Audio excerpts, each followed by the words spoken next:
dengan adanya Jaramba itu baby step lah untuk menuju ke penggajian bulanan, karena pas Jaramba semua transaksi yang masuk dibayarinnya besok. Nah, nanti lama-lama dipanjangin jadi dibayarinnya minggu depan, setelah seminggu, lama-lama jadi setiap sebulan. Dengan demikian nanti supir angkot bisa lebih bagus juga gitu manajemen uangnya.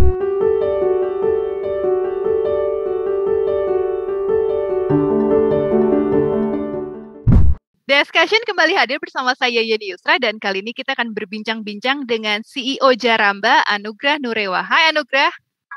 Hai. Apa kabar? Baik. Anugrah biasanya dipanggil apa sih selain nama Anugrah? Kayaknya gue kesannya gimana gitu manggil lo Anugrah. Panggilannya Aso. Aso. Oke. Kaso atau Aso? Aso, oke, Aso. Sebelum kita dive in ke conversation, mungkin Aso bisa menjelaskan Jaramba itu sebenarnya apa sih? Jaramba itu kayak Google Maps tapi tiketnya bisa kita beli. Kayak Google Maps? Kayak Move It tapi tiketnya bisa kita beli. Maksudnya seperti apa? Transportasi atau apa? Mungkin bisa di-expand? Ya, jadi Jaramba itu platform atau aplikasi yang ngegabungin, ngeintegrasiin aneka moda transportasi umum gitu. Jadi sepanjang itu adalah transportasi umum, maka itu bisa diintegrate ke dalam Jaramba. Nah, untuk awal ini kita ngintegrasiin ada 1 jurusan bus kota dan ada 3 jurusan angkot di dalam platform kita. Jadi pengguna bisa pakai angkutan umum dengan lebih mudah gitu. Dengan bantuan kita. Konsep seperti ini masih relevan nggak sih saat ini? Kalau kita lihat kan angkutan kota kan udah mulai menipis nih jumlahnya nih. Atau mungkin correct me if I'm wrong, ternyata masih banyak nih angkot di wilayah-wilayah tertentu. Angkot lagi, ini saya mengutip sama pelakunya sendiri ya. Mereka bilang angkot sedang berjalan menuju kematian. Iya, jadi memang jumlahnya sedikit. Ya, jumlahnya sedikit gara-gara pandemi. Nah, spesifiknya gara-gara ini sih, market mereka kan anak sekolah. Terus habis itu pas pandemi school from home. Jadinya angkot nggak laku deh karena captive market mereka diem di rumah gitu, nggak bepergian gitu. Nah, terus kalau tentang relevansinya, ya itu kalau Jaramba pada prinsipnya adalah kita ngintegrasiin aneka transportasi publik gitu. Jadi bukan cuma angkot aja. Jadi misalnya nanti di masa depan ada di Bandung atau dimanapun itu ada MRT, ada LRT, ada apapun itu ya bisa kita integrate gitu. Karena sepanjang itu adalah public transport, maka itu bisa masuk ke dalam platform kita gitu. Oke. Ini tapi sekarang kawasannya masih di Bandung atau udah keluar dari Bandung?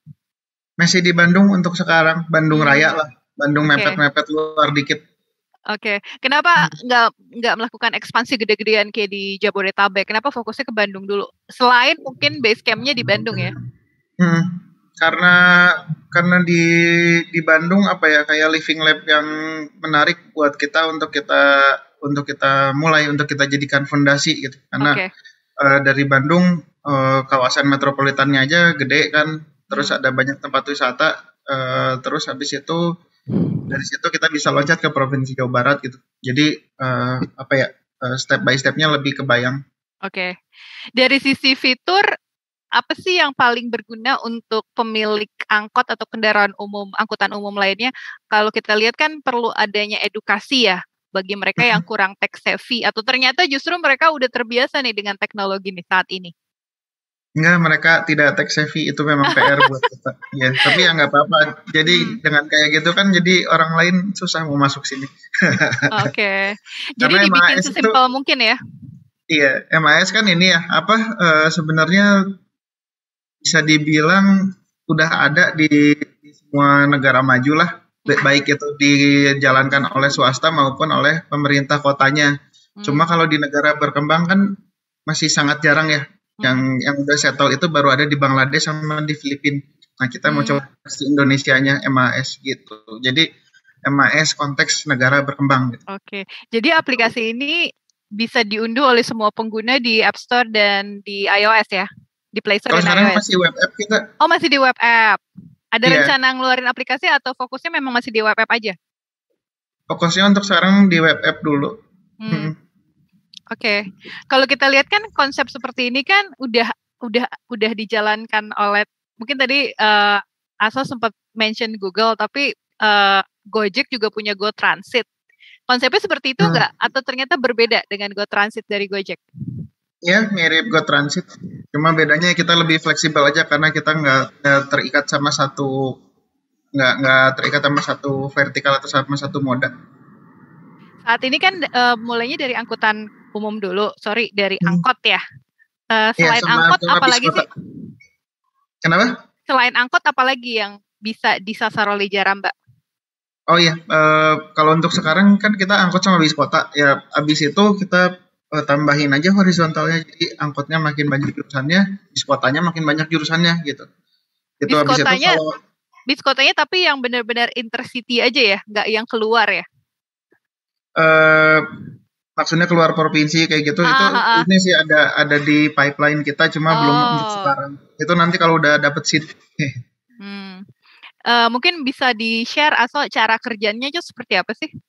Cara kerjanya jadi pertama kita ditunjukin dulu tuh ada posisi bus Damrinya di mana aja real time gitu. Jadi kita bisa tahu oh busnya masih jauh tuh, berarti kita bisa misalnya bisa jajan dulu atau bisa makan dulu. Terus kalau busnya udah dekat baru kita nunggu di pinggir jalan tuh. Gitu. Jadi begitu buka app itu langsung kelihatan peta yang nunjukin posisi bus secara real time. Iya. Gitu. Sebenarnya konsep seperti itu memang mirip banget dengan Google ya, dengan Google Maps yang tadi Aso bilang ya. Cuma kalau Google Maps nggak ada real time position, paling itu aja. Oh, oke. Itu menarik tuh karena buat pengguna angkutan umum jadi tahu banget ya. Jadi nggak benar kata Aso, ketika masih lama bisa mengerjakan yang lain ya. Karena kan sebenarnya yang dari hasil research kita juga yang dibutuhin sebenarnya bukan kecepatan tapi lebih ke kepastian. Maksudnya kecepatan penting, tapi yang lebih utama adalah kepastian. Jadi misalnya nunggu lama tapi dia pasti tahu kapan nyampainya, dia bisa kerja dulu gitu, bisa makan dulu, bisa belanja dulu atau apa gitu. Nah, jadi begitu masuk app-nya kelihatan tuh petanya, ada bus Damrinya di mana. Terus dia bisa memutuskan apakah dia mau nunggu di pinggir jalan atau mau ngapa-ngapain dulu. Kalau misalnya udah dekat, udah dia ke pinggir jalan, terus onboarding pas naik busnya, pas sudah naik, nah itu kita bisa beli tiketnya di dalam busnya gitu. Beli sebelumnya juga bisa, cuma maksudnya di case yang lebih cepat itu beli di dalam bus juga bisa. Di dalam bus kita beli tiketnya dengan menggunakan OVO atau link aja. Jadi nanti ada menu tiket di kita. Nah, pas klik menu tiket nanti ada, kalau untuk saat ini ada 2 tiket, berarti yang bisa dibeli ada bus Damri, ada angkot gitu.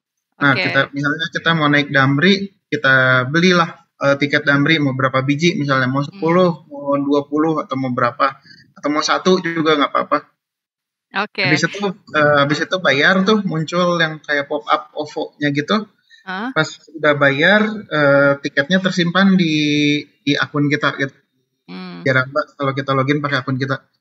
Nah, kemudian cara bayarnya kita klik tiket yang kita punya tersebut, tiket digital yang kita punya, kita klik, terus nanti app-nya akan ngebuka QR scanner, kita scan QR yang ada di dalam bisnya. Udah transaksi terjadi di situ. Gitu. Ini teknologinya bikin sendiri dari awal atau tim Jaramba outsource untuk membuat teknologi ini? Bikin sendiri. Bikin sendiri ya? Memang background-nya Aso memang engineering atau ada co-founder lain yang menguasai bidang ini? Co-founder lain, CTO kita. Itu based on feedback atau memang dari riset dari tim Jaramba sendiri? Awalnya mah riset, latar belakang saya juga kan ini ya, transport research gitulah. Dulu pas kuliahnya. Cuma habis itu kan kalau startup beda ya, harus user centric gitu. Sedangkan kalau dulu di akademis mah kita cari siapa yang sudah pernah meneliti ini sebelumnya, bukan cari apa paying user gitu. Ya, itu coba saya saya kawinin lah Aha. pengetahuan yang saya dapat di kampus zaman dulu Ya, sama kayak startup yang user centric, terus ketemulah formulanya, terus habis itu ya pastinya kita tes terus-terusan ya sama ya, merhatiin selain dari faktor eksternalnya, selain dari user, dari ini juga kan pandemi dan sebagainya. ya. Harapannya Aso dengan Jaramba ini apa sih untuk pemilik angkutan umum dan dengan user sendiri? Harapannya apa sih? Apakah sekedar untuk membantu mereka memperluas kanal pilihannya atau justru untuk membantu si pemilik angkutan umum? Nah, kita jelasin dari benefitnya atau objektifnya buat stakeholder transportasi dulu. Jadi selain pertama tentu kita ngebukain channel yang lebih banyak. Terus yang kedua kita ngebantu mereka transform gitu. Jadi kan kalau sekarang mereka itu digaji daily basis kan, kalau terutama yang angkot, kalau yang Damri itu udah monthly.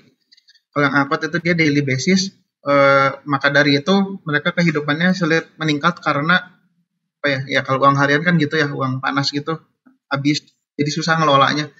Nah, dengan adanya Jaramba itu baby step lah untuk menuju ke penggajian bulanan, karena pas Jaramba semua transaksi yang masuk dibayarinnya besok. Nah, nanti lama-lama dipanjangin jadi bayarinnya minggu depan, setelah seminggu, lama-lama jadi setiap sebulan. Dengan demikian nanti supir angkot bisa lebih bagus juga gitu manajemen uangnya. Ini juga setelah kita semacam mungkin nggak co-creation banget ya, tapi setelah in-depth sama para stakeholder yang selain supir gitu. Jadi sebenarnya supir angkot itu nggak kere-kere amat gitu. Cuma kenapa mereka kesannya kayak miskin banget itu sebenarnya gara-gara pengelolaan dana mereka sulit. Oh ya, itu baru dari yang untuk transportasi. Terus kalau untuk pengguna kita harapkan ya kan salah satu cirinya negara berkembang itu biasanya orang-orangnya kemana-mana naik kendaraan pribadi ya. Beda sama kalau di negara maju kemana-mana naik metro, naik MRT atau apapun namanya, U-Bahn, apalah. Kalau di negara berkembang biasanya pakai kendaraan bermotor pribadi. Kenapa? Ya biasanya karena sesimpel mungkin anggaran daerahnya kurang atau apa gitu. Nah, sehingga ujung implikasinya adalah masyarakat negara berkembang itu biasanya beli kendaraan bermotor pribadi dan ketergantungan terhadap kendaraan bermotor pribadi. Nah, itu yang berusaha kita kurangi gitu. Kenapa orang pakai kendaraan bermotor pribadi? Karena naik angkutan umumnya ribet, susah, gak jelas, enak, apapun itu yang jelek-jelek semuanya kayaknya ada gitu di angkutan umum. Nah, itu berusaha kita resolve gitu. Ya meskipun service level kita tentunya kita nggak bisa nge-resolve semuanya ya, kayak kenyamanan gitu. Nggak mungkin kita jarang banget providing AC di angkot, ya nggak gitu juga. tapi kita berusaha pain yang mendasarnya berusaha kita tackle gitu, kayak kepastian gitu, kita memberikan pengguna kepastian ini kapan Damrinya datang ya, dan nanti setelah kalau ternyata fitur tracking ini valid ya nanti kita lengkapin sampai ke angkot juga bisa kita track gitu. Ya. Tapi gitu. Sebenarnya dari sisi lokasi ini lebih targetingnya lebih pas ke rural area ya, atau ke kabupaten ya. Kalau kita ngomongin big city mungkin kayak angkot ini udah nggak terlalu banyak digunakan ya. Atau mungkin ternyata masih banyak nih yang angkot di mana-mana di kota besar juga. Angkot di semua kota besar masih ada sih, kecuali di Jakarta. Di Jakarta kan tinggal microtrans saja buat feedernya Jaklingko ya. Nah kalau di kota besar lain itu masih ada, kecuali Jakarta dan Surabaya. Di Surabaya kayak nggak ada apa-apa. Ini nggak ada angkot. Jadi ya, selain di situ kayaknya angkot masih eksis sih. Iya, jadi lebih ideal menyasar ke tier 2, tier 3 kali ya, So ya? Nggak juga? Nggak juga, karena market kita sebenarnya kan ini anak sekolah sama turis dulu. Nanti setelah kita udah service levelnya udah makin bagus, baru kita nyasar sama commuter juga gitu. Karena kalau commuter dia harus lebih tinggi lah ini kebutuhan. Jadi untuk yang sekarang kita nyasar anak sekolah, dan anak sekolah kan ada di mana-mana. Terus ya kayak yang tadi saya bilang di awal, kita transport mode agnostik sebenarnya kan. Apapun moda transportasinya, selama itu adalah transportasi publik, maka bisa diintegrate ke kita gitu. Jadi misalnya nanti harus ke Jakarta gitu ya, kita bisa sama MRT Transjakarta misalnya kita gabung gitu. Itu Trans terutama tuh, karena kadang-kadang di aplikasi Trans sendiri mungkin ada kadang-kadang akurat, kadang-kadang enggak ya. Kalau Jaramba Hmm, bisa kasih opsi kan malah lebih bagus lagi buat user ya. iya. Oke, ngomongin kolaborasi selain dengan pemerintah, kolaborasi apa lagi sih yang dilakukan oleh Jaramba untuk mendorong pertumbuhan Jaramba ini? Oke. Nah, pertama kalau yang sama pemerintah itu apa ya, kayak basic necessary kita karena kita Ya, akan bermain-main dengan angkutan umum ya kan. ya, Sedangkan pemerintah ada regulatornya. Nah, jadi selain pemerintah, tentunya kita berpartner sama transport provider atau PTO, Public Transport Operator (PTO). Itu ya buat mereka bisa masuk ke dalam platform kita gitu. hmm, Itu sih oke. sejauh ini. Target tahun ini apa nih? Target tahun ini kita mau kerjasama sama ini platform wisata di Jawa Barat, Oke, bikinannya pemerintah daerah, aha, di mana nanti kita jadi bisa enabling platform mereka end to end itu layanannya. Jadi kan asalnya mereka cuma jual jual apa namanya tiket atau informasi tentang end of destination-nya apa namanya hmm, destinasi wisatanya ya, atau atraksi wisatanya gitu. Nah, kalau nanti pas kita udah masuk ke sana, nanti pengguna bisa benar-benar dia dari mana mau ke tempat situ harus pakai apa aja gitu.